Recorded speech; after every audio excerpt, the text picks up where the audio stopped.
வழக்கமா சென்னை வாழ்க்கை அப்படின்னு சொன்னோடனே நிறைய பேர் சொல்றது என்னன்னா, வீட்டுல பூட்டிக்கிட்டே இருப்பாங்க, பக்கத்து வீட்டுக்காரங்களோட ஒரு பெரிய கனெக்ஷன் இருக்காது. ஒரு வீட்டுல ஒரு கொலை நடந்தாலும் அந்த வீட்டுல என்ன நடந்துச்சுன்னு பக்கத்து வீட்டுக்காரனுக்கு தெரியாது, அப்படியே தெரிஞ்சாலும் போய் பார்க்க மாட்டாங்க அப்படின்ற மாதிரியான ஒரு கண்ணோட்டம் தான் இருக்கு. ஆனா அந்த கருத்துக்கு எதிர்மாறான ஒரு சம்பவம் தான் நடந்தது. சென்னை மயிலாப்பூர் கேசவ பெருமாள் தெற்கு தெரு, அங்க ஒரு 81 வயசு பாட்டி, அவங்க பேர் ராஜேஸ்வரி. தனியா இருக்கிற அந்த ராஜேஸ்வரி பாட்டியோட மேல் தளத்துல உள்ள ஒரு வீட்டுல ஒரு லேடி வேலை பார்க்குது. அதுவும் வயசான ஒரு அம்மா, அவங்க பேர் இந்திரா. அப்பப்ப ராஜேஸ்வரி பாட்டி வீட்டுக்கு அந்த இந்திரா போய் பேசுறதும் வைக்கிறதுமா இருந்திருக்கு.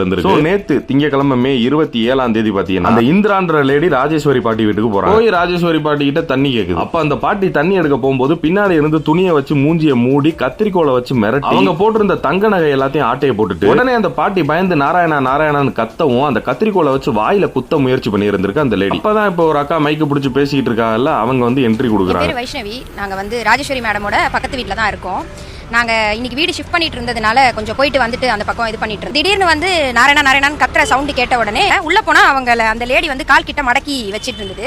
நான் வந்து அவங்கள என்னாச்சு, ஏன் இப்போ அவங்களுக்கு என்ன பண்ணிட்டு இருக்கேன் நீ நகரு அப்படின்னா, இல்லை அவங்க வந்து கீழே விழுந்துட்டாங்க, மயக்கம் போட்டு விழுந்துட்டாங்க, நான் வந்து கத்திரிக்கோள் வச்சு வாயை திறந்து தண்ணி ஊற்றலான்னு பார்த்தேன் அப்படின்னா, யாராவது இந்த மாதிரி மயக்கம் போட்டு விழுந்தவங்கள கத்திரிக்கோளை வச்சு இது பண்ணுவாங்களா, நீ நகரு முதல்ல சொல்லிட்டு அந்த பொம்பளையை பிடிச்சி தள்ளி விட்டுட்டு அது கொலை பண்ணுற அளவுக்கு ஆக்சுவலி அவள் மர்டர் தான் பண்ணிட்டு இருந்தா.